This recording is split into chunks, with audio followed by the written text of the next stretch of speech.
So a very good evening to all the participants of this webinar. We will start shortly in about 3 minutes time. Just for your information, the meeting is now streaming live on YouTube. And I'm going to share on the chat window the link on YouTube so that you can share with your friends. Because once we cross 100, then the people who join after 100 can only watch on the YouTube channel, which I have shared on the chat window. So please share with your friends if they approach you.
So a very warm welcome to Prachi, who has joined. Prachi has been our administrative assistant for the previous 3 NAC decks. So Thank you, sir. welcome, Prachi. Good to have you.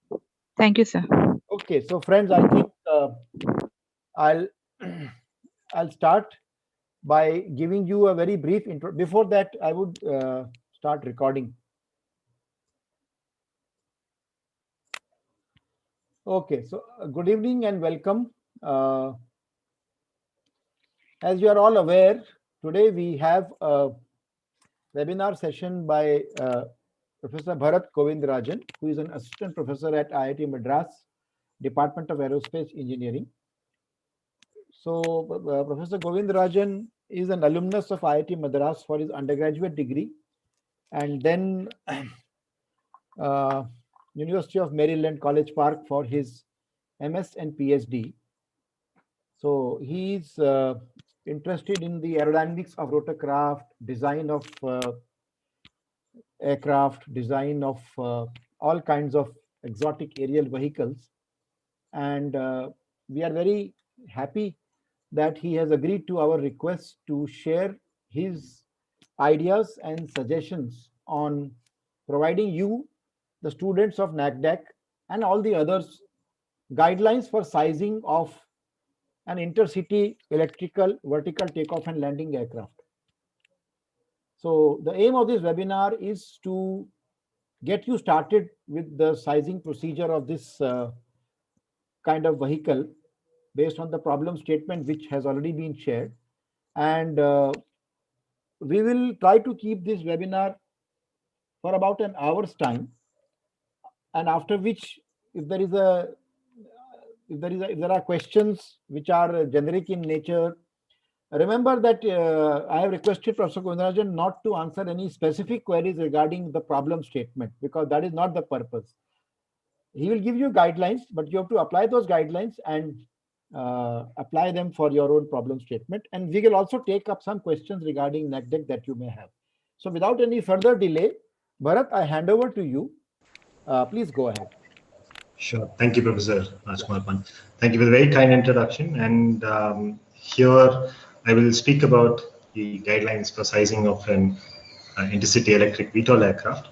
Now, perhaps just again, I recognize that this is a competition. So again, welcome to all the teams and their participants who are here.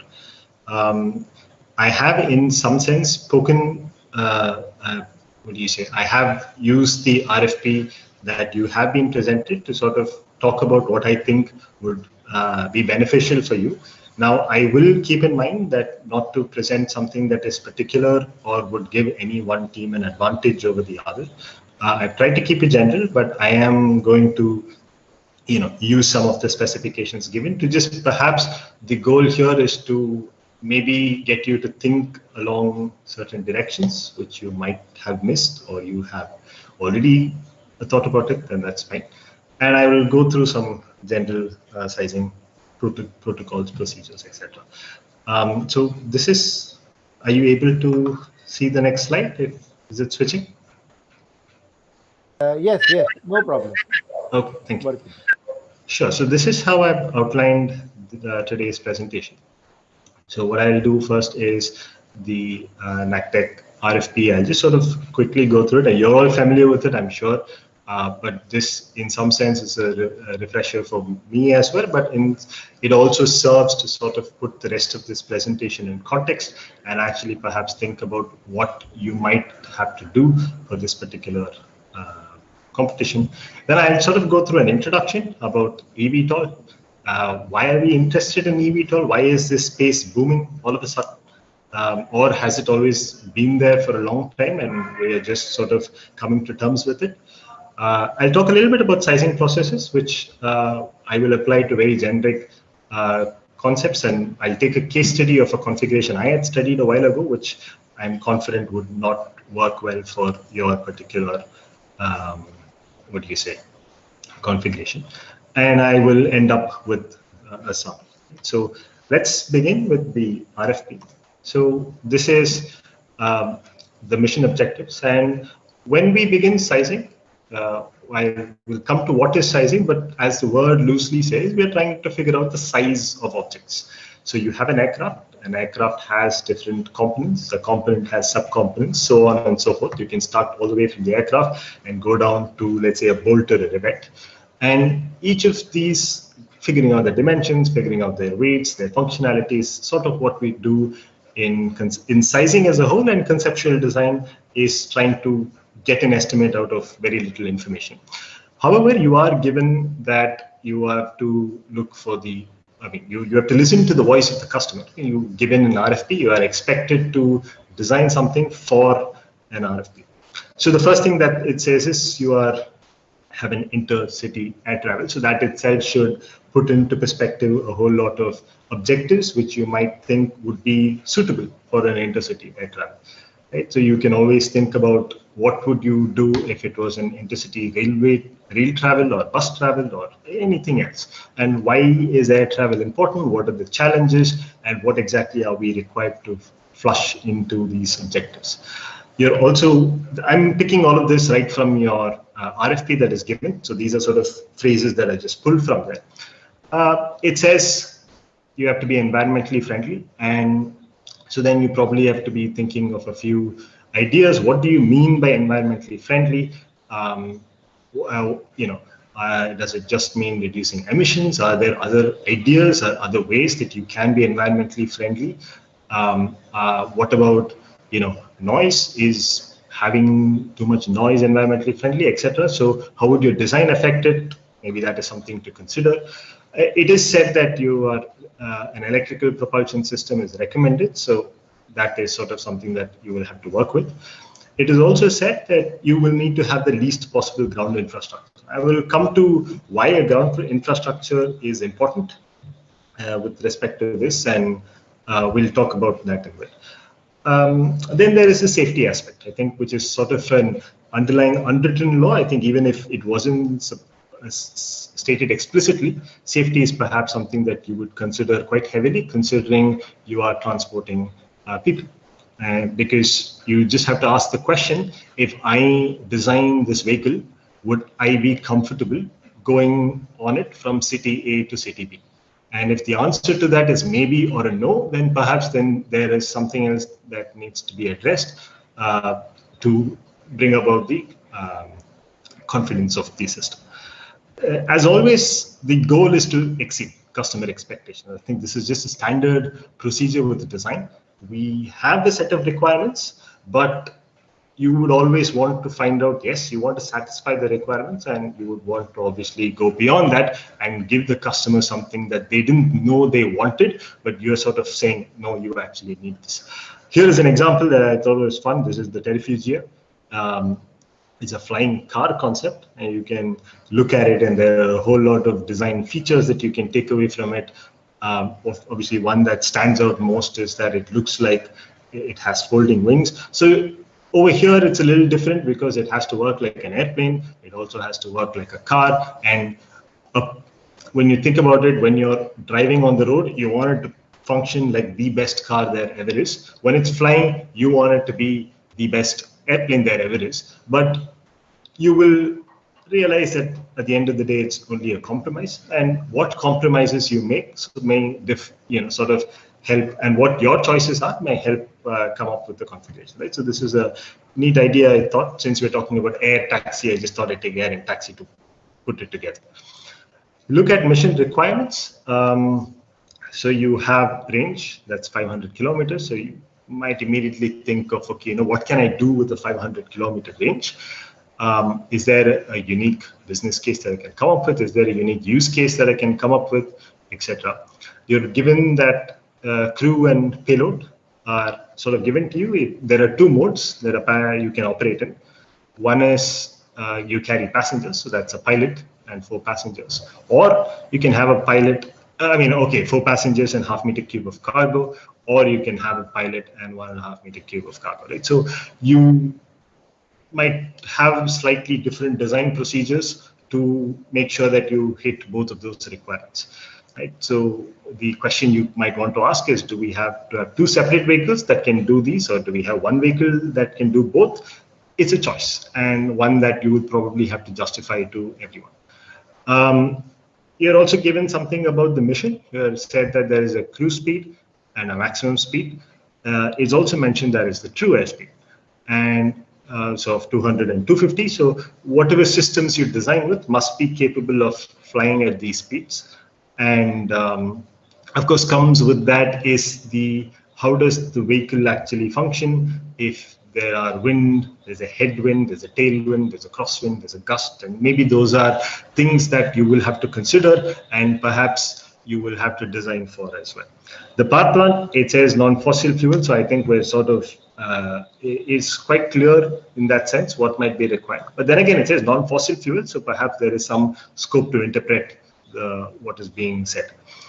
Operational constraints is you need vertical takeoff and landing, so that is a given. So you need to be able to have VTOL capability and from a rooftop. So you get to decide what rooftops are, what buildings might be most amenable to this.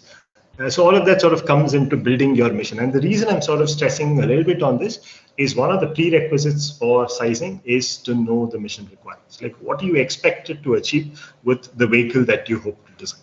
Right? And so I can't stress this enough, but keep reading the RFP over and over again, because you might find things you missed before. Right? And perhaps just scrutinize the words, perhaps scrutinize what is being asked, and see if you can perhaps glean something out of it that you missed the previous time. There is also a constraint on separation, which says you need to be 600 meters away from perhaps obstacles, I guess. And the entry to market is within a decade. So that sort of tells you the technologies that you can expect to mature onto the vehicle. And so it sort of prevents you from using something that's very futuristic. We recognize that we are in a competition, and there are other teams apart from you. And you might want to ask yourself, what is the USP? What is the unique selling point? Why should we pick one aircraft or one design over the other? And this is perhaps a concept that you can use at any stage. You can keep this at the vehicle level, you can keep this at the business case level, you can keep this at a component level. You might be introducing something that's radical, which you think is going to give you the edge over the competition, etc. But that is quite important. It's not just you have a run-of-the-mill air taxi. Why should I come and pick your air taxi? I think that's the question we want to ask. One of the things that is pretty common with design is we always look for alternate missions that can be satisfied by the vehicle. So you give the customer a product, but then you also tell the customer, hold on, you can also go ahead and go through A, B, C, and D apart from what you've also asked for. So that sort of makes it a little bit more attractive. It's like, oh, okay, I'm getting this product, but I can make it also make it do these other things. So that was just a little bit about the RFP. So I'll just talk a little bit about sizing. So what is aircraft sizing? That's perhaps the first thing we should ask.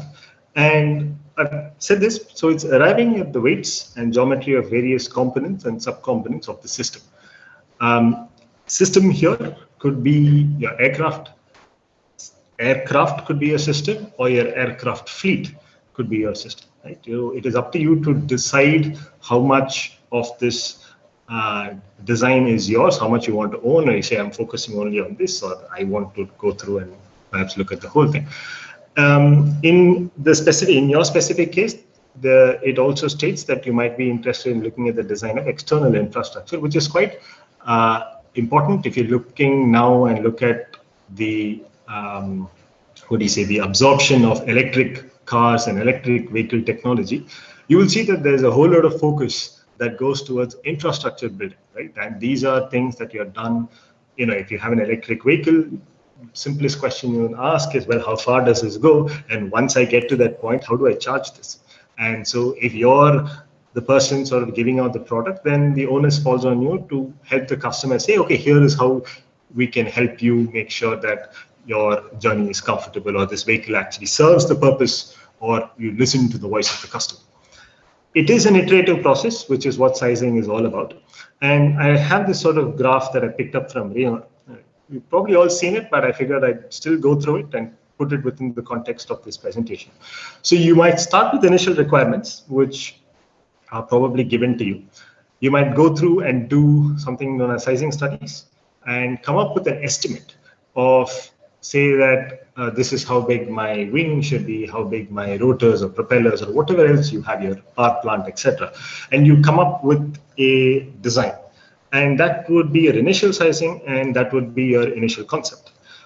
Now you look at that and you say, okay, these, as we'll see in a bit, a lot of these are made from crude estimates. You don't have a lot of information to go off of initially. Right now, all you have is what the customer wants. And the customer basically says, give me an intercity air taxi. And that's it. I wanted to satisfy a few requirements, but the onus is on you to actually convert it into engineering requirements and say, okay, this is exactly what I'm designing this for. So once you have an initial concept, you would go through some detailed design, and you perhaps would look into aerodynamic analysis, you might look into structural analysis, you might look into power plant fuel analysis, etc. And that might feed back into your concept. You might realize that some of the assumptions you made were very conservative, maybe very, very liberal. You might have to go and tweak it, and you will end up with a slightly newer or an updated version, and you will go through this process. And in this whole deal, you might actually realize that the requirements itself can be altered, or you might find new requirements you want to add, etc. So there is also the possibility that you might add more constraints or relax some constraints as you're going through this process, right? So you start with user requirements. You go through something called initial sizing. There's the infusion of higher fidelity methods, and there's always a limit to how high fidelity will go, and we'll talk about that in a bit. But it is to be kept in mind that this is going to be an iterative process, and you are going to always come back and change it. So it's inherent that you review the decisions, you respond to it, and you redesign. And sometimes when you look at sizing, you sort of break the teams into groups, and you have a person who's sort of responsible for the aerodynamics, someone for the engine and power plant, someone for the drivetrain, someone for structures, someone for maybe the safety aspect, and person who integrates all of this.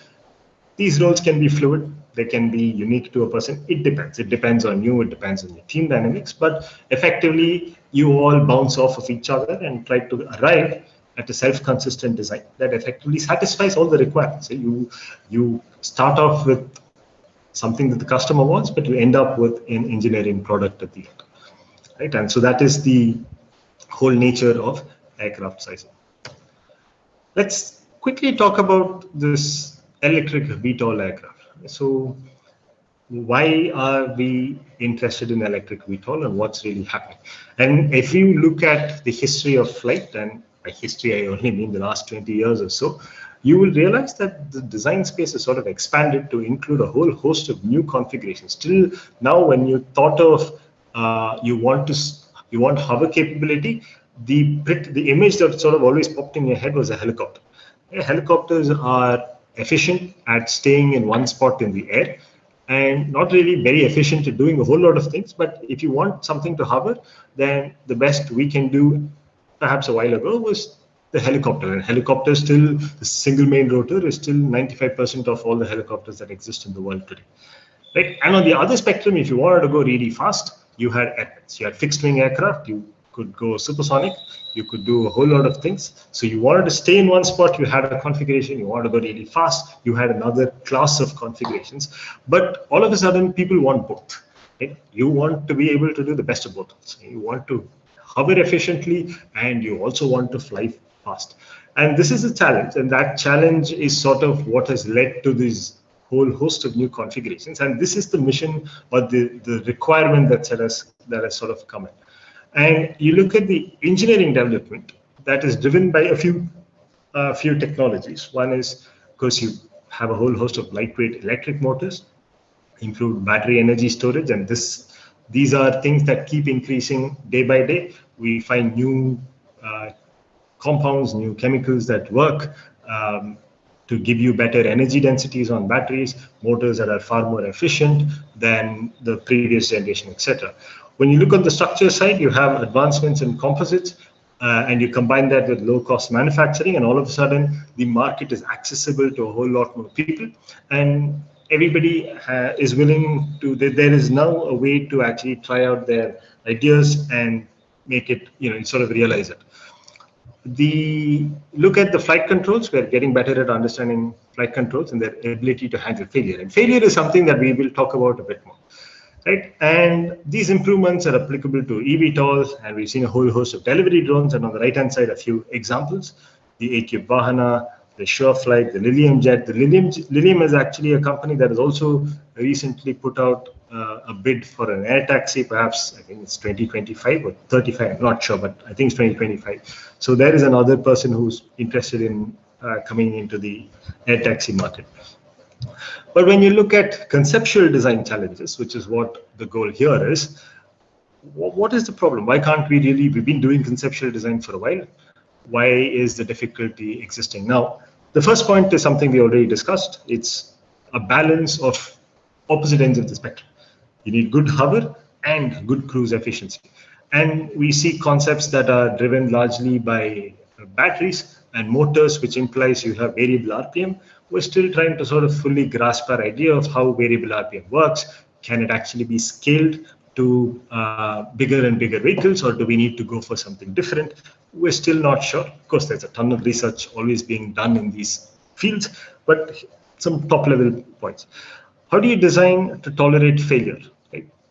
When you design for, let's say, if I take the Amazon Prime Air on the top, which has, it looks like 8 rotors, right? So the question you might want to ask is, if you're going to deliver this package to someone's house and let's say a motor breaks, you would definitely want to make sure that definitely the customer is safe, the vehicle is safe, and you can actually return back to base, which means you will have to figure out, when you size it, when you design these vehicles, you have to incorporate in it the possibility of failure. You have to say, okay, if one motor goes, this is my strategy. If 2 motors go, this is my strategy. And eventually what happens, other motors have to take up more of the load, which means you must have already thought of this and designed for this so that they can carry the thrust that they need later down the line. Otherwise, if they are, to give a very simple example, if the weight is, say, some W, then each rotor is generates W by 8. If one of them fails, and you do not have the capacity to take that extra weight, then you're not going to be able to make it. These are typically over-actuated systems, which means you have you want to make sure you can control the vehicle in the 3 axes, but you have many more inputs than you need output. So it's an over-actuated system. How do you actually design for it, etc. And typically you need more details, and we'll talk about that when we go through the sizing process. The other challenges that come up when prior to sizing is the challenge of scale. You are looking not at vehicles that are 100, 500, or maybe 1,000+ kilograms. You're looking at smaller than that. And because of which you have unique aircraft layout. You may have ducted rotors, you may have embedded rotors, flying wings, you may have lift thrust augmentation, in the sense that you might have a rotor that does both lifting and propulsive duties, and you may have an engine that does both. I don't know, and that sort of makes it more and more complicated. I mean, if you know how to design a fixed wing or a simple helicopter, design by evolution is far simpler rather than design by revolution. Right? When you go to a revolution, you're really not sure how to build things, because by definition it's not been done before. So you're trying and different things, and that is part of the challenge as well. Look at power plants. Of course, I won't go into the other options that we see a lot today, but we're sticking with the pure electric. When you look at the aerodynamics and flight control, we have low Reynolds numbers. We have a whole host of aerodynamic interferences between the rotor and the rotor propeller, rotor wing, any combination. And you also see concepts that are variable RPM, variable pitch.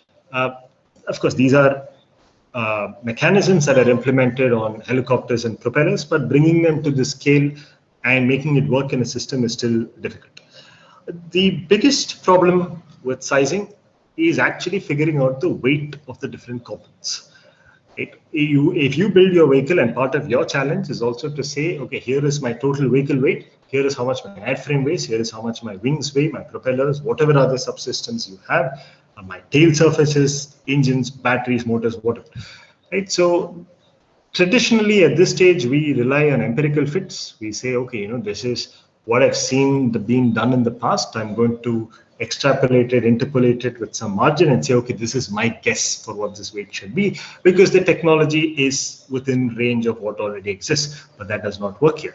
Okay, these are not fits that are applicable from full scale, because you're operating at a different scale. So the biggest challenge here is, how do you create these models? How do I actually figure out what is the weight of different components? We'll come back, I'll speak a little bit more about that. But the lack of empty weight is sort of the key problem here, right? You have a propeller, you know how much power you need, but but to know the power, you might need to know the drag, but to know the drag, you might need to know the vehicle shape, the other components. It just is a cyclic problem which you do not have a lot of information on.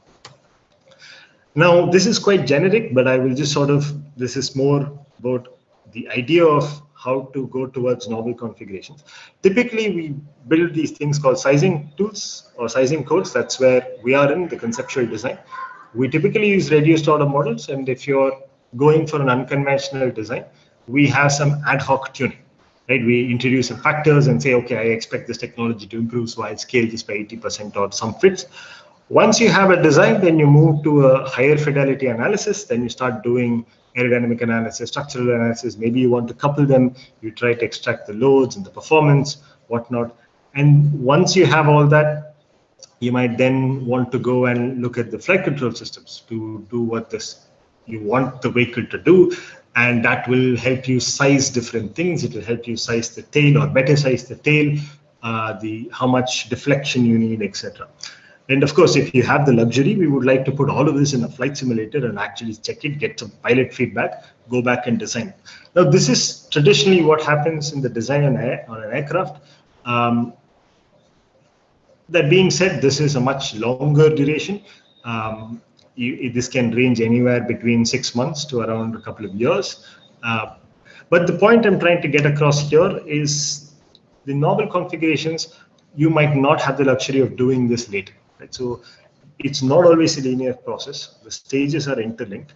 You need to recalibrate model for new configurations. So one of the things you would like to think about as you're going through this process is, how much information upstage can I get and put it into this conceptual design stage? Okay, how much of these higher fidelity analysis can I actually use right now? Keep in mind that you're always under the clock. You have a time crunch, and this is only so much you can do. Of course, at a bigger level, people do this with better better computing performance, such as CPUs, GPUs, and you develop physics models that are tuned to your configuration that you can use quite easily, because it works only for yours, but that's okay. You only want it to work for your design. Okay, so that was sort of an introduction to the VTOL aircraft. So now I'll talk a little bit about the sizing process. Now, before we get to sizing, we have to choose a configuration. Right? And you are given the mission at this stage. Now you have a configuration to pick. And this, I have borrowed it from the Vertical Flight Society. This is something called the eVTOL wheel. This is what they call it, the eVTOL wheel. I just borrowed it.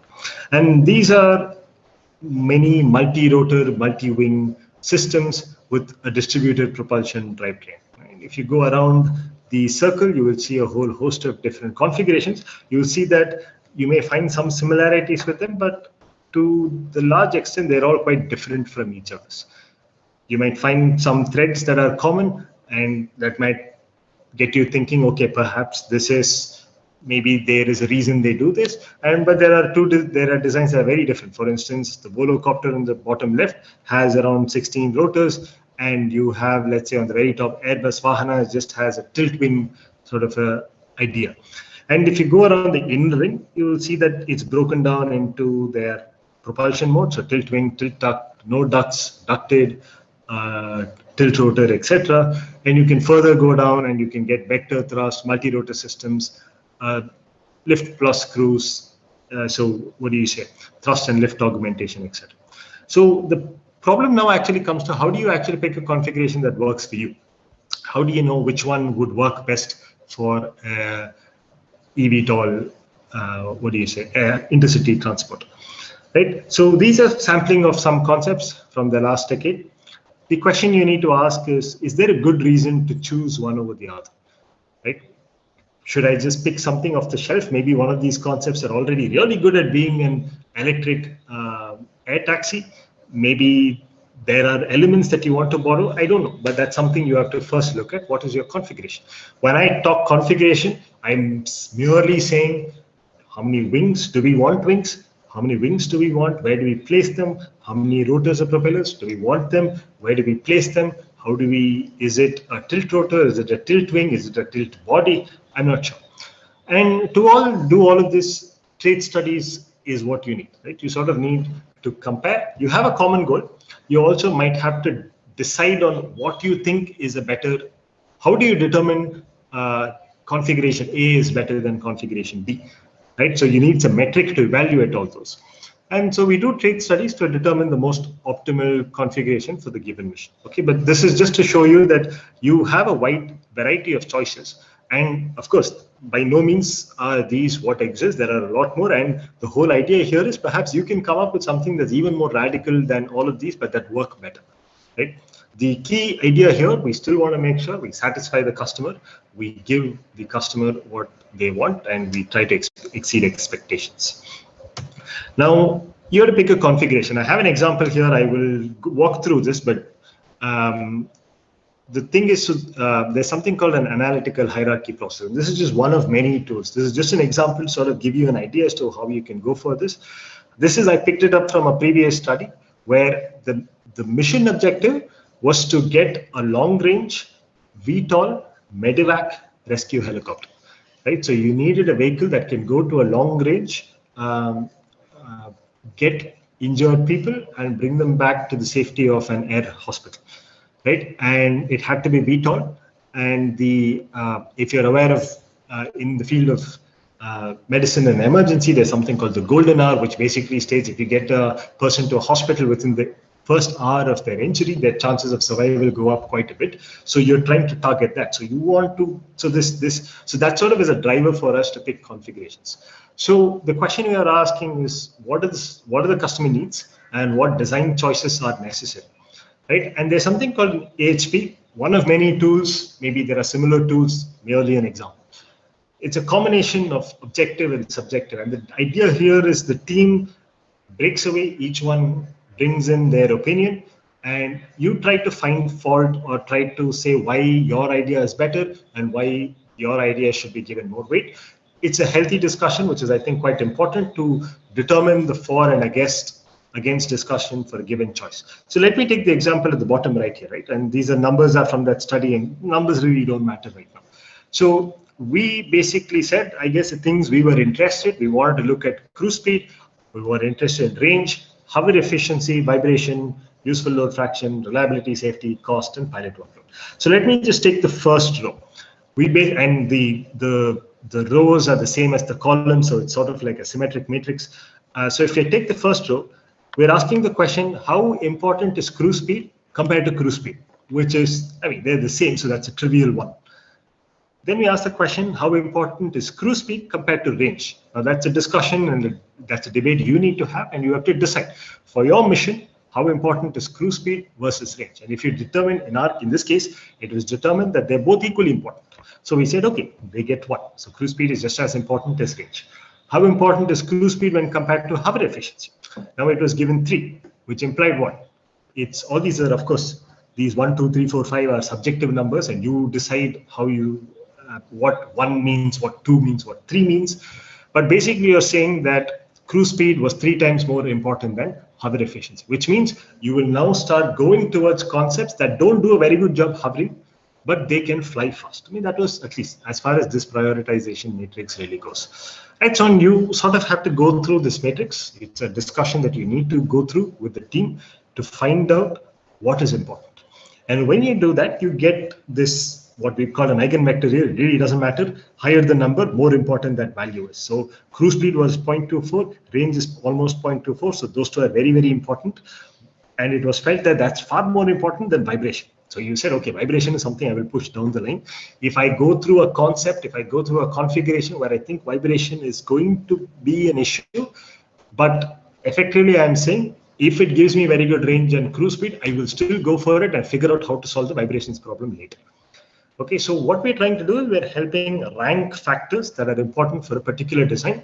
I cannot stress enough that this is a discussion that you must go through, and it also helps better solidify what you're thinking as far as the mission requirements go. Right, and then you use these ranks, you plug it against different configurations, and you sort of say, okay, what do I get? So on the right hand side, ignore the x-axis. Those numbers are really quite meaningless. What we're looking at the relative numbers. So for this, the choices considered were a full compound, a thrust augmented compound, so on and so forth, all the way to a coaxial and a single main rotor.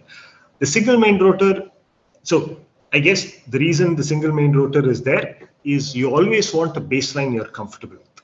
Okay, you even with the air taxi, you pick a baseline that you're comfortable defending against. So someone says, oh, why didn't you pick this configuration? Why do you pick this configuration? It's always good to have a baseline to say, well, compared to this, this is what we did. This is why we think this is better, so on and so forth. So it felt in this study that convertible rotorcraft concepts were slightly better than full compounds. And if you were to just go with the ranking, then we'd say, at this stage, I will now choose the configuration for this mission to be convertible rotorcraft, which convertible in this case meant something that would tilt rotors or tilt wing or something of that choice. So the decision is made to go towards a tilting configuration and eliminate everything. So it is, and this, of course, you make a decision here, it's going to have consequences all the way till the end of your design. But which is why it's important that you go through this with, making very good informed choices. Okay, so this is one option that you can go through to say, okay, how do I pick a configuration from the plethora of options that I have to service this mission? That's part one. Part two, something called House of Quality. Again, ignore, it's a very busy chart. I apologize for that, but I will go through this and it will make a little bit more sense. Okay, and the vertical axis, the rows, are engineering terms. Okay, you are given, customer just comes and says, I want an air taxi. It's really not much to go for. You say, I want an air taxi that will go 500 kilometers. Okay, but there are a whole lot of questions you need to ask yourself. And so there are engineering requirements. Okay, in this case, again, it's the same example of the long-range medevac rescue helicopter. So that specifically said you should hover at 3,000 meters. You need a range of 1,800 kilometers, so on and so forth. And you come all the way. I mean, I cut it because it was a really big chart. You can come down all the way to costs and development, maintenance and operation costs, end-of-life recyclability, manufacturing costs, and then safety, auto rotation capability, crashworthiness, survivability, so on and so forth. Then the column next to it is weights, right? So 1, 2, 3, 4, 5. You decide again what 1 means, what 5 means. If I look over here, safety got anything but between 2 and 4. Perhaps that might not be the case with you, considering you are an air taxi, you're going to operate with people on board, safety might be higher than what we've rated it over here, right? So that's what that first column basically is. On the rows on the top, on the columns at the top, you have actual parts of your aircraft. Okay, so aerodynamic performance, empty weight fraction.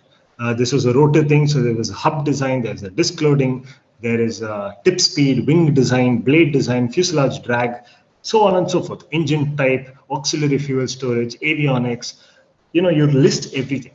And then you go through painstakingly and look at the relation between everything on the row and everything on the column.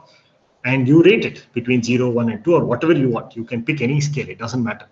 In our case, on the top left, you can say 0 meant 0, no or minimal relation, and 2 is highly related. So if I pick the first row, the question was hover at 3000, and I look at, let's say, maybe I'll pick the fourth variable, that is disk loading. So the question is, how important is disk loading to hover? And we felt it was very important, right? And maybe there are some that play nothing. So hub design and hovering has nothing to do with each other, so it's code 0.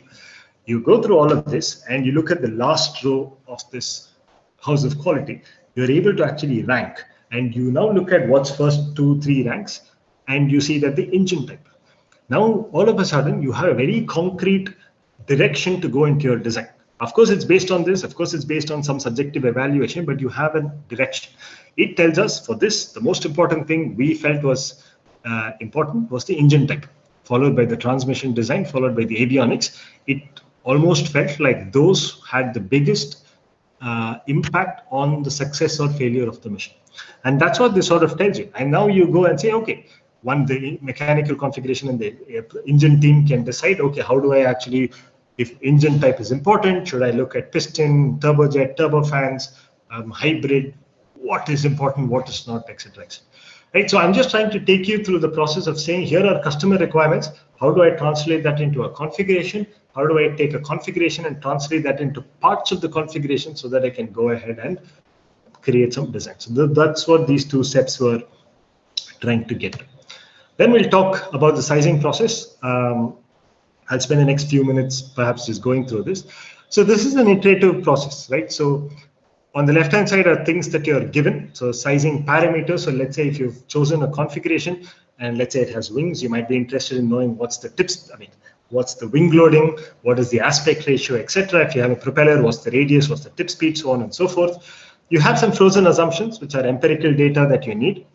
And then you sort of go through this loop where you take your mission, you break it up into segments. For each segment, you find out what is the drag, what is the power necessary, what is the energy necessary, what is the battery mass, what is the empty weight, what is the payload.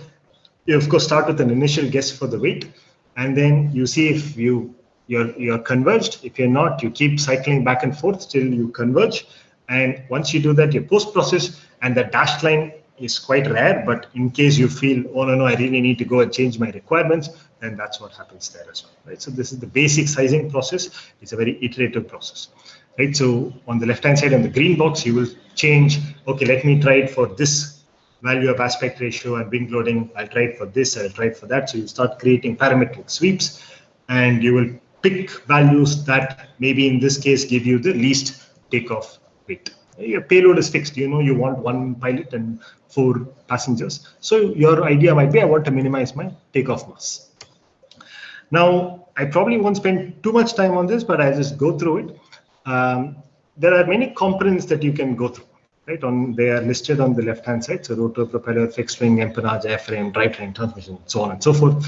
And then there are the parameters that are important that you could relate to it.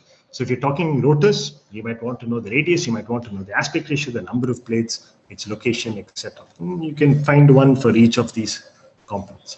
And then what really drives the choice of these parameters? Now, over here, I just want to draw your attention to not only the fact that we are interested in technical drivers, we're also interested in social drivers, psychological drivers, regulatory drivers, and economical drivers. Okay, you are, if the question I ask is, why should I pick your air taxi? If you're choosing a taxi service, why do you pick Ola? Why do you pick Uber? Why do you pick some other transport service? There's perhaps a social aspect there. Maybe this is a psychological psychological aspect over there. You have to think from the other side and see what you can deliver to the customer so that they are more inclined to pick your aircraft. Right. So of course, the technical side is one, which I'm sure you'll all pay a lot of attention to. I just want to just draw your attention to the other aspects as well. Perhaps maybe I'll pick one of them. Let's say I take avionics. So this, what determines its weight and locations, maybe the sensor suit, and that could determine the cameras. You might, if you you are an air taxi, will I be able to travel in all conditions? Do I wait for a sunny day? What if it's raining? What if there is fog? How do I actually mean? This is something you've all experienced. You go to an airport and sometimes flight might not take off because there's fog or there's low visibility. What do you want to do in that case? Are you comfortable saying, no, we will not operate under these conditions? Or do you say, no, we will actually fly no matter what? But then that doesn't come easy. You need to make sure you satisfy regulations. You are able to put in all the safety requirements. You have the data link, the communication system over there. And even from the technical standpoints, you might have to also sacrifice a little bit of the speed simply because you might not be able to see what's in front of you. It's a foggy day. Your cameras are there. Perhaps there's a little moisture on the lens. You're unable to make out buildings. You're unable to make out wires. You're unable to make out fine details, which is very, very important, right? So I want you to think of all these aspects as you go through the sizing process. Now, all of this is important when you try to come up with a weight estimate and sizing thing.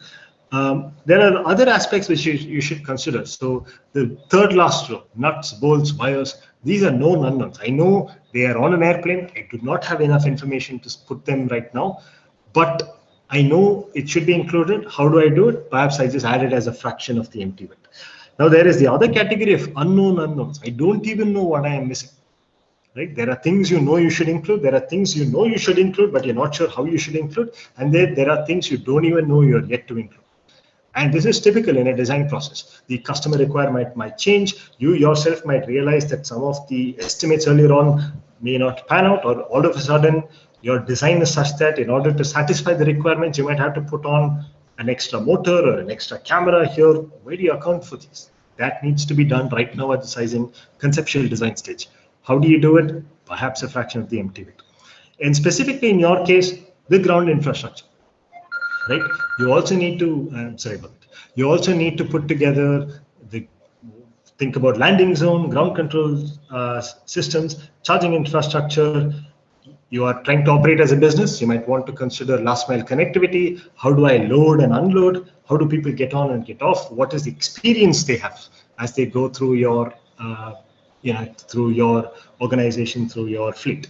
Right? So these are all, I'm deliberately not going through the technical drivers because I think you will all be quite aware of it and you're all well versed with it. I just want to point out maybe other examples. If you've thought of it, great, nothing much for me to add. In case you haven't, maybe that's food for thought. Let me just very quickly spend 5 minutes on a case study just to sort of give you an idea. This is a concept known as a quad-rotor biplane tailsetter. There are several prototypes of this built at University of Maryland and IIT Kanpur.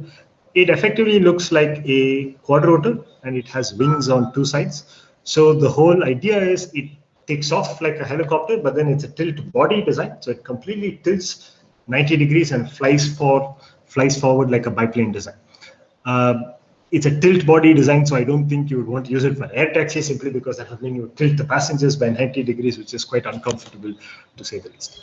Right? So there were some reasons why this was chosen. Maybe the compact design, maybe the good cruise efficiency, stability in hover, a place to store the avionics, etc. So this was a configuration that was chosen. As you go through this, I said a while ago that you would rely on, you have to find the weight. And I want to just point out the problem with empirical fits. You have to be cognizant of this, adapt to it, and apply accordingly. What I'm showing here is an equation, which is for helicopters, it's for the weight of the fuselage. If I look at what the values are, cargo ramp, ultimate load factor, wetted area of the body, length of fuselage, etc. These are things you could determine for a standard fuselage, a helicopter single main rotor fuselage. But then what do these even mean for your configuration? Right? What is the length of your fuselage? Can you come up with a number? Does it make sense to apply it in the same vein? The other thing is, if you plot all the different vehicles that exist and just look at a fit, you'll see that specific error can be as high as 30% and the average error is close to 9%. So it might not even make sense, and the scatter is worse as you go to smaller scales, right? The scatter is really bad when you go to smaller scales, that you do not get a very good estimate with these fits. So the question you ask is, how do I get these numbers, right? And perhaps what you can do is resort to physics-based models. And here I deliberately take drivetrain and transmission because you'll all be quite familiar with this. You assume the battery has some energy density and you work with that to sort of estimate what the weight of the battery would be. You can find out what the power requirement, what the energy requirement for your mission is, and size your battery accordingly. Based on the power requirements you want, you can size your motor. You can, again, look into the market, see what most motors give you, and you can get like sort of a kilowatt per kilogram. You can get representative efficiency maps to go with it. The more information you supply, the better off your design is going to be. Of course, you can just blanket and say, I'm going to put efficiency of 1. I'm not really worried about it. But then when you go to the next stage of sizing and you don't have, when you actually have to include the efficiency, you'll realize you're taking a hit in your payload or your range or some other parameter that you really do not want to take a hit on because they are essential for you to actually, for your model to work. The things to remember perhaps at this stage is, you're not going to be able to apply all unforeseen scenarios. Like, you don't know what maneuvers you might want to pull, what are the gusts that may happen, but you just put a margin. You can just say, fine, if for regular cruise and regular flight, I may need 1x power, I will assume 1.5x or 2x because that reserve will sort of help me for my contingencies and gust and etc. Same thing can be done for battery reserve. What if you're flying, you're landing, and then you're unable to land, you're in some sort of a holding pattern, you're interacting with some communication tower, or you get rerouted, there's some problem or the other. You need to account for those contingencies right now. And how do you do it? Perhaps with just a margin. I don't know if 25% is a good number, just giving you an idea, right? Or if you're able to account for those contingencies right away, that's great. If not, make sure the goal here is to know that you've thought of the whole process, right? We want, I guess one of the things with design is you want to make sure that you are aware and you have the foresight to look at what might go wrong and how your design is capable of satisfying those criteria as well. Not just the primary requirement, but also unforeseen requirements. Another thing with the airframe weight model, of course, this is something that was done in another study. Since there was already an estimate for what the design should look like, you quickly just convert it into a beam element and you do basic finite element analysis, static analysis, and you say, okay, I know the forces that are going to be applied. I can decide how big my beam should be to handle this sort of loads. You put a load factor on it, etc. That may be one option. It might work for very small scale, maybe not for very large scales, etc. Right? So that is one possibility that you could go towards. Okay, so I will just quickly summarize what I've gone through. The first is analysis techniques, okay? And just a few words of caution, I guess. Each choice that you make must be supported with an analysis, technical or otherwise. You make a choice, that's fine. You're all designing for the future. You're all designing for a concept that's perhaps going to enter the market 10 years.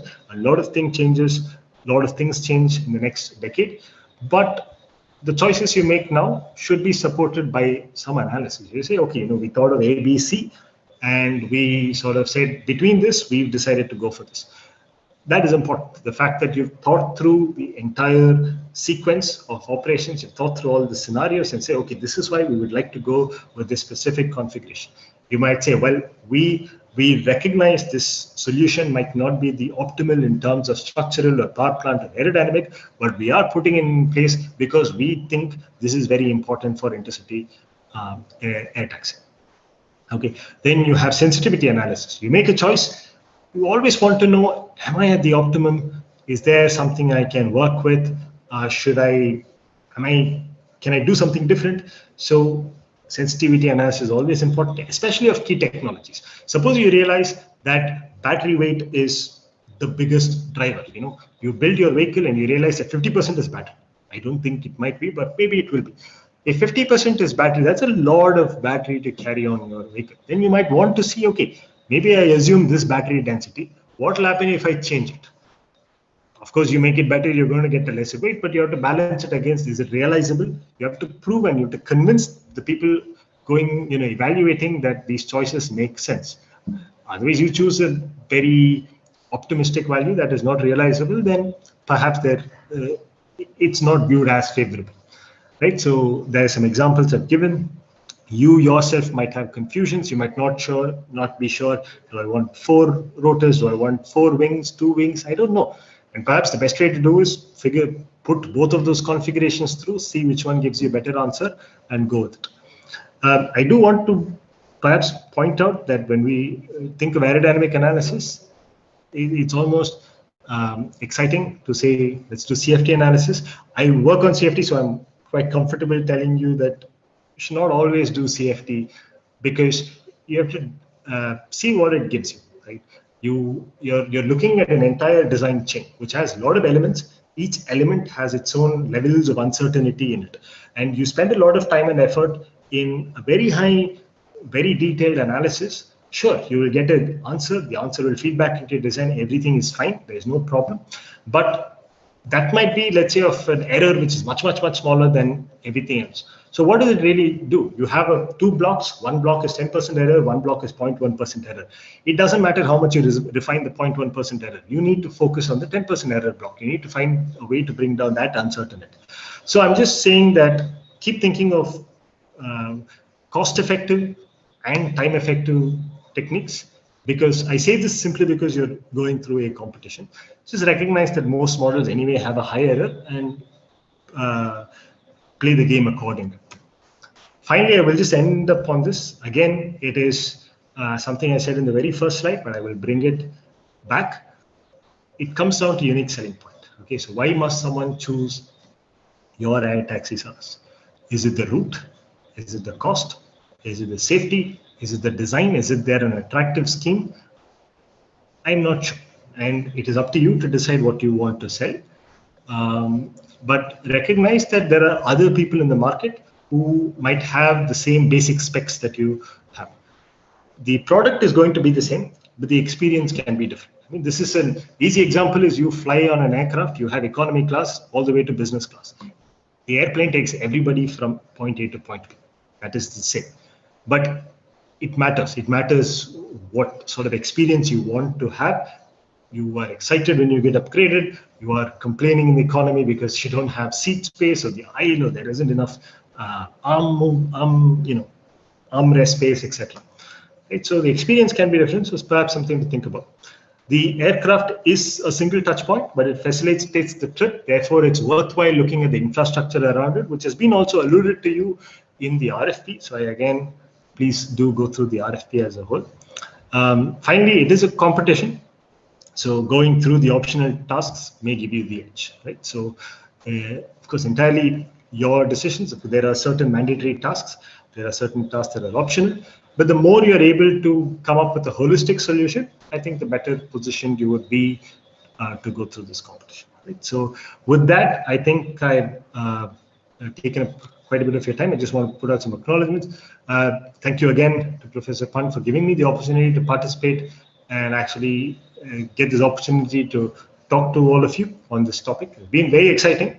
And as I was going through it, I realized that there is so much more to discuss, but I would like to cut it short here based on time. I would also like to extend my gratitude to the NACTEC team for the organizing and extending their support. There have been a lot of behind the scenes help that they've given me that is very useful. So just a shout out to them. And finally, best of luck to all the participating teams. And I hope that this presentation was useful in some way, and at least maybe even if there is something you took away from it, that was useful, I will count that as a win. Right. With that, I'm happy to take any questions you may have or on this talk. Thank you. Yeah, really nice and wonderful. Friends, the floor is now open for your queries and questions related to sizing. So Bharat is very gracious, and Bharat, I must commend you on your presentation. It was very, very to the point and very crisp and exactly what we were looking for. So thanks a lot. Thanks a lot. Thank you so much, sir. It was challenging, but it was fun at the same time. Thank you so much. Yes. Okay, so the floor is open. The questions can come either by unmuting yourselves or they can come by a chat.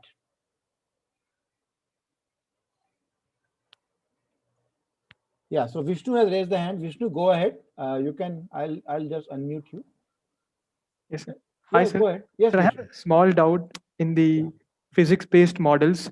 So I didn't understand, how do you connect it with the previous slide? How do we come up with the coefficients from the physics-based models? Can you just clarify that part?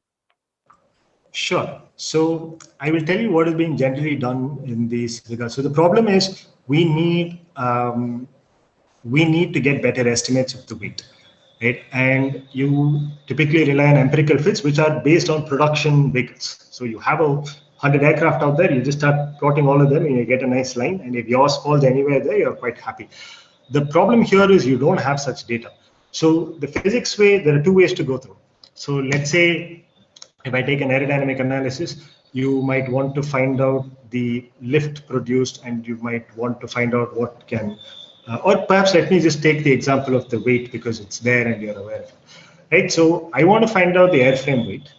I have no idea how to find out the airframe weight, except I know that there are rotors and there's a wing in this concept, and I know the thrust that's being produced by the rotors, and I know the lift being produced by the wing. And I know that the spar is required to take a certain amount of bending loads. So I will say initially, I will assume it to be 1 millimeter thick. And I will see if this is possible, if I can satisfy the load without the structure breaking. If it does not, then I will make it 1.1 millimeter. And I'll keep going through different increments. And I will say, okay, at this point, I'm able to take the loads I get in the during my segments, and therefore the structure is fine. So this may be 2 millimeters. I know the length, I know the material. You pick a material, maybe aluminum, and you get the material density and you get the weight, and you plug that back into your analysis. And of course, you do this, it only gives you the empty weight. So the rest of it is again going to go through the sizing process, and it will change. So this is an idea where you can pull in higher fidelity analysis directly into the sizing loop, but it is what do you say, expensive. Or what you can do is you take the design and you just run it for a whole bunch of different loading conditions, different beam size conditions, etc., and you get a huge parametric map, right? And there are a lot of popular regression techniques, etc., and you basically say, so you create a database which you do offline, you take some time to do it, and you say, okay, now currently in my staging process, this is the thrust, this is the lift, this is the beam diameter, what is the weight? Just pick it up from a table and you go, right? So that is one way to incorporate the physics. Thank you, sir. Thanks. Sure. Okay, anybody else would like to air their queries? Okay, Jasmine Jerry from Blackbird 4 has raised her hand. Question. Yes. Jasmine, yes. Yeah, I am Subramaniam, worked in HAL. How do you size the battery? What type of battery Sure, do sir. you prefer for this? Sure. When we talk about battery sizing, effectively, there are a few ways to go through this. You can either, at the end of the day, we want to know if the battery can provide the energy requirements that you want, and when connected to the motor, it can provide the power requirements. So if you know your way, let's say you are aware of, what do you say? You go through your missions, you say, I have a hover segment, I have a cruise segment. I know how much power is required in each segment. And based on that, I know how long I'm going to be in that segment. So you can get an energy requirement. So, and then you can assume what is the energy level, energy density of batteries. Now, if you look at standard. Okay, thank you. Sure. Okay. Jasmine Jerry next. Jasmine has raised hand. Yes, go Good ahead. evening, Professor. I Yes, would like to know regarding the uncertainties, and you mentioned that whether there's this parameter that you have for varying for unconventional designs. So is there any standard uncertainty parameter that is included? That is my first question. Second question is, what if later on, like in the later stages of the design, you have this uncertainty coming in due to an improvement in the design? Would that affect the whole process, and would we have to start the whole iteration once again, or is there any smarter way to do that? That is an excellent question. I am actually going to start with your second question because I think that would lead very well into the first question. That's a very good point. You're basically saying you effectively have reached the later stages of design, but you find out something is off and you need to come back. And how do you put that into the design? You might find that if you incorporate it right now, it completely changes what you have. It is a real possibility. And that is where you sort of put in the contingencies beforehand. And if you look at, my slides are still on, yes. So there is the second bottom, the second row from the bottom, right? Unknown unknowns, where you do not know what you're going to do. So let's say you just say, I have my NT weight estimate is some WE, and you say, before I go to the next iteration, I will just assume it is 1.05 W. You just put a 5%. Maybe 5% is too much, I don't know. But you basically say 5% of this is unknown yet, right? And that could be the difference between actually carrying, in your case, it could be the difference between carrying an extra passenger or not down the line. You want to carry 4 people. Let's say, I'll give you 2 examples. One is you go through the process and you realize you can only carry 3 people. Now that's a problem. Or you go through the process and the company all of a sudden says, no, we want to expand to a new city and I want you to be able to carry 5 people. Either ways, this is a requirement that has popped up later, and it is something you hope to have addressed somewhere. And at this stage, the easiest thing to do is to put it as a fraction of weight, because that's really all you're accounting for. You're accounting for volume, you're accounting for weight. And the minute you do those two, you should be in a better position moving forward. The first question, which I will now answer, is, are there any uncertainty parameters? Are there any standard ways to do this? It's a good question. Standard is a difficult word because we are looking at unconventional configurations.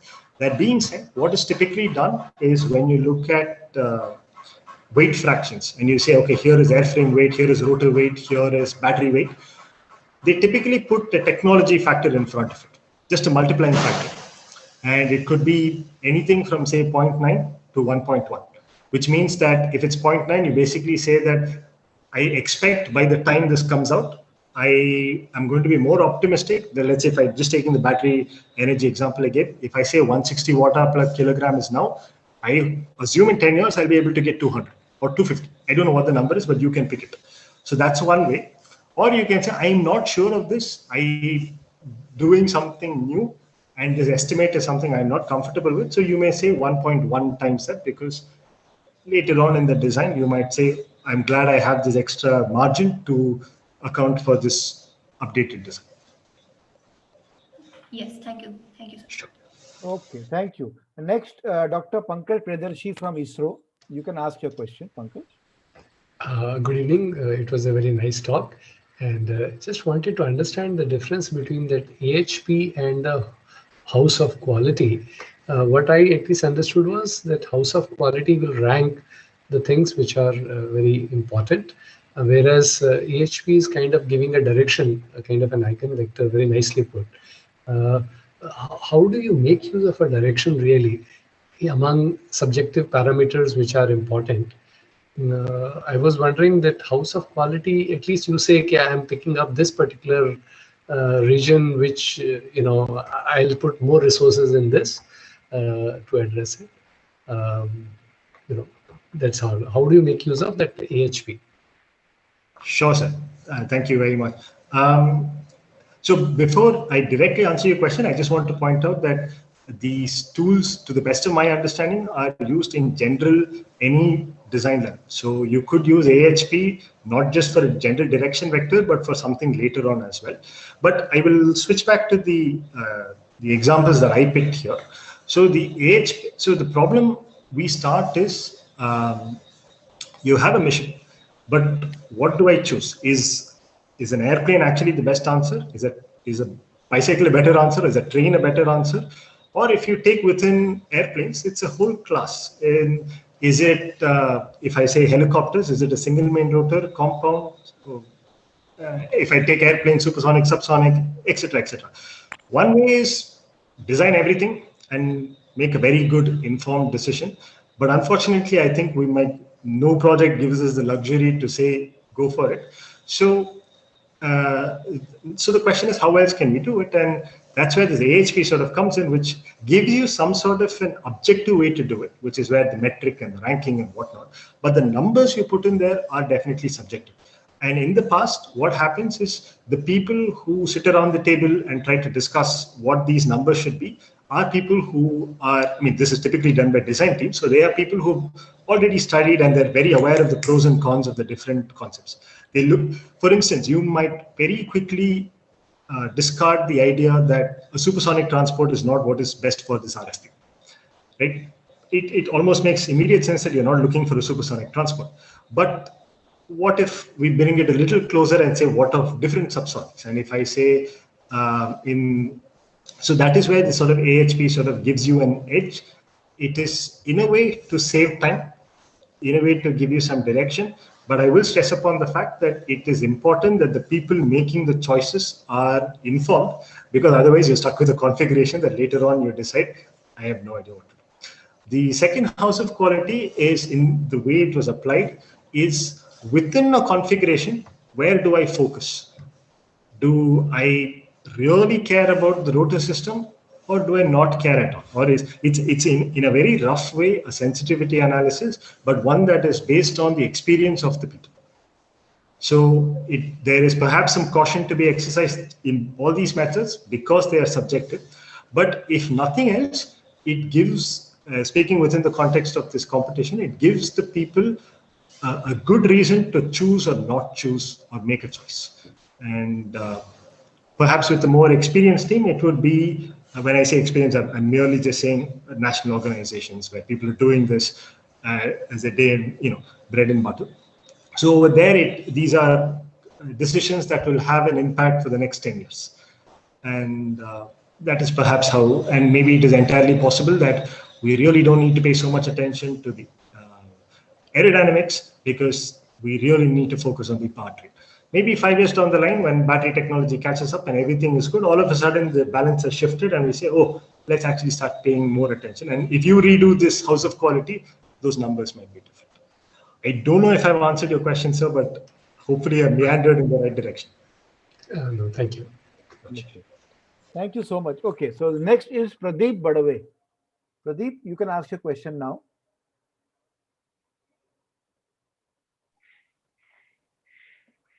My question is, which configuration of motor should be used for a suitable type of UAV weight? For example, if weight is 7 kg, then what configuration of a motor should be probably used for it? Right. I think that would be very specific of a question. But what you should look for is what drives a motor. Why would you pick any motor? Why would you pick the smallest motor versus why would you pick the biggest motor? And I think if you sort of go through and find out what drives the decision to pick a particular motor, you might have a better idea as to which motor you can pick. Okay. Anybody else? We can take probably another couple of questions. Yeah, I just wanted to ask you one more question, Subramanian, again. With of hybrid propulsion. Yes, sir. What about electric hybrid propulsion? Sure, sir. What about hybrid propulsion? Basically, can it be used? I think. I see. Your question is, can it be used? Yes, sir. Okay. Sir, that's a very good question. I will talk a little bit of what I know about hybrid propulsion. When people refer to hybrid propulsion, it could be one of two things. It could either be propulsion that is distributed, but I suppose that would be distributed propulsion. If you say hybrid propulsion that is both, say, fossil fuel based and non-fossil fuel based, then that is an option. Where, let's say, you have an engine that drives a generator that goes through some rectifiers and goes through a motor, and the motor finally drives the propeller. It is possible. There are a couple of advantages to this. Of course, the disadvantage is quite obvious in that you have more systems, more system complexity, etc. But the advantages are you sort of separate source from you separate generation of power from consumption of power. So your motor can run at its optimum condition, your engine and generator can run its optimum condition. You also, because you're connecting it through wires, you can also keep whatever you want. And that sort of helps because it's easy, and you might be a little constrained. You can keep the the power generation at CG, and you can move the the propellers in other places. So there are advantages, sir. And in fact, a lot of the configurations, the Lilium Jet, to take one, is one such example which uses distributed propulsion. So it is possible, but I think perhaps the RFP says that they are required to stick to electric propulsion. Okay. Good evening, sir. So there's one question from a participant on the live chat box. This is a question from Vijay Ganesh. The question says that, sir, many research that has happened earlier talk about developing an energy model for the eVTOL. How to draw meaning from the energy model? Is it similar to battery sizing? Yeah, I think it's a very good question. There's another hidden point here that you might actually find a treasure trove of information in recent research and other happenings in this area. So definitely look out for journals, magazines that are technical in nature. You will get some idea. Now, to specifically answer the question, energy models. So you come back to what is it that you want from your process. You're really just looking for a weight. You're probably looking for a volume, and that is really at this stage what you're looking for, right? Maybe you are going a little bit more and looking at C rating, discharge rating, state of charge, etc. Perhaps not.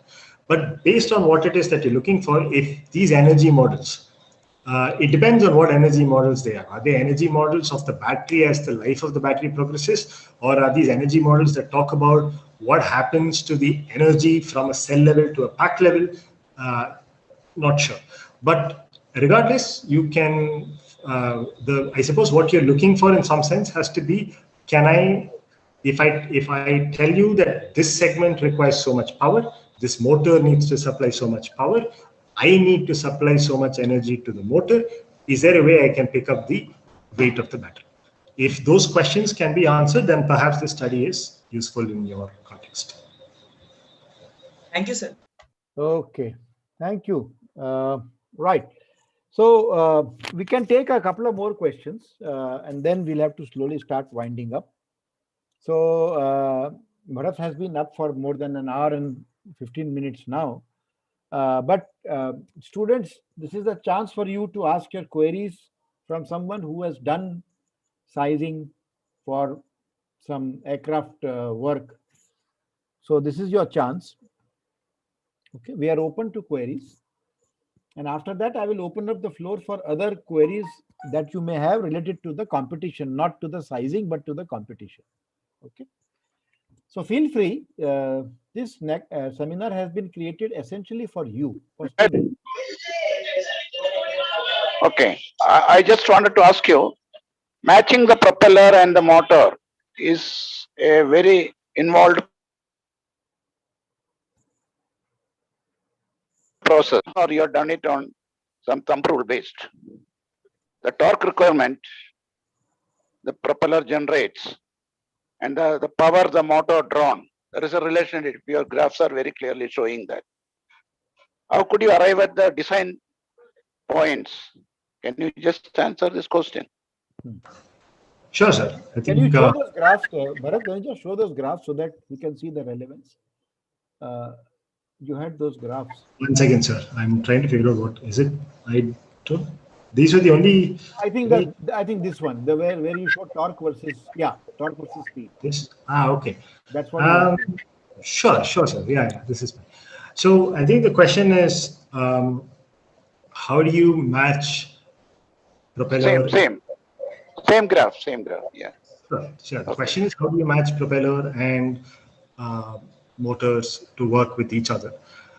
The question is. Sure. So we'll start off by saying that a propeller might be a point design. in that there is a specific thrust condition, RPM condition that it will operate on for it to be most efficient. We'll also go to the other side and say that the motor itself might have to operate at a particular setting, or the engine motor order, such that you have peak efficiency on both sides. The question, of course, is that they might not be matched. And what do you do, or how do you match? One option is simply decouple them. Don't even bother. Make it a. You can find a way to sort of decouple them and say, okay, this one will run independent of the other. The other answer, if let's say one directly drives the other, where the RPM are locked, then you find different ways to change the efficiency. In the sense, if you have a propeller, you have control over the pitch. So you, if I look at it, you have, if I look at the, okay, let's put it this way. You have a rotor. The rotor has to supply a certain amount of thrust, and therefore it's going to require a certain amount of aerodynamic power. There is a propeller efficiency involved with it, which has to be supplied by the motor. The motor efficiency is to be multiplied. That goes to the, perhaps there's no rectifier in this case, we don't have to worry about it. Let's say that is the energy that has to be supplied by the battery. So there are two efficiencies here. One could be thought of the propeller efficiency, one could be thought of the motor efficiency. The question here is, I just need to make sure that the product is close to one as possible. And the options I have are, I can change motor design. I can play around with the operational RPM by saying that, you know, for this torque range and motor speed, I get the most efficient motor, but then I will come up with a variable RPM system such that my propeller is most efficient. Or if it's a fixed pitch propeller, then you just try to find out which combination gives you the best efficiency. If both are not good, then perhaps you go towards a different motor or a different rotor. That is as far as I am aware.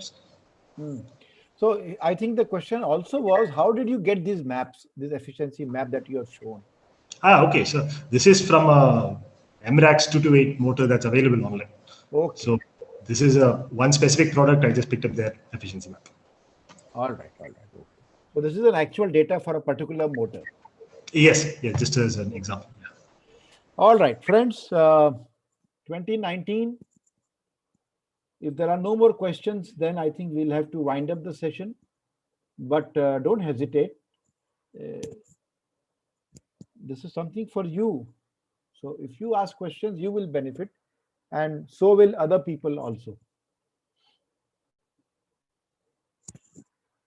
All right. So if there are no more questions, then I think. Question across this electric propulsion for propeller type of aircraft, or propeller type of rotorcraft, whatever you're shown. Have you come across the research extent? So you're breaking up. Not Anywhere, any literature? Any Yeah, literature? can you Okay, please repeat your question, sir, because we could not hear fully. Repeat your question, sir.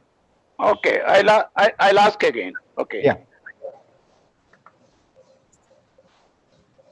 We have separate propulsion, so to say, but most of the international big carriers are jet engines. Have you come across any research going in that direction with electric drive to the jet engine?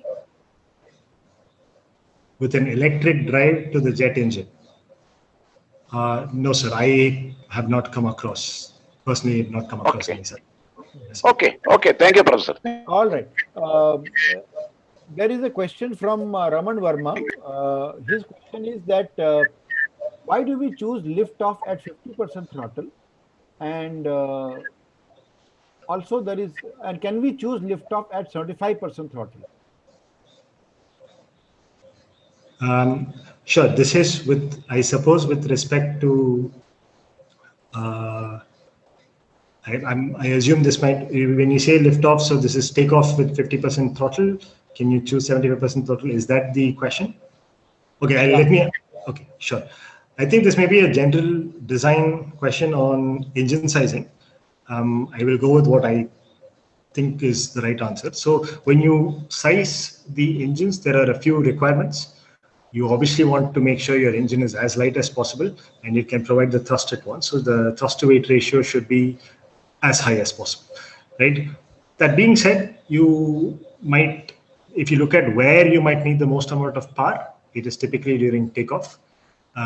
both for safety considerations and to make sure your runway distance is as small as possible. So you would need a lot of thrust for takeoff, but at the same time, you might not need as much thrust in cruise simply by requirements, right? So these engines typically come with different ratings. There's a maximum continuous power rating, and then there's a 2-minute rating. And if you actually hear during takeoff, you can hear the engine settings changing. You can hear during takeoff, it's pretty loud. It's typically the 2-minute rating, and then it dials down. It's called 2 minutes because there's a lot more stresses on the engine at that point, and you don't want to run the engine for too long. But sizing the engine for that spec all the time would imply you have a heavier engine, and so that you are trying to go away from that as well. The 50%, I'm going to take a guess here. You also have to, if this is a, say, multi-engine aircraft, you also have to account for one engine in operative condition, right? And so if you only had one engine and it was required to produce full power, then if you need both engines, perhaps you can just run it at 50%. But can we choose liftoff at 75%? Maybe I do not know what the drivers are, but maybe there are more than what I'm aware of. But if it satisfies those, then I don't see why you can't. But maybe there is a good reason why it's not done. Okay, Harshit, can you unmute and ask the question? Yes, sir. There's a question from Akash saying that is there open source codes similar to NDARC for sizing?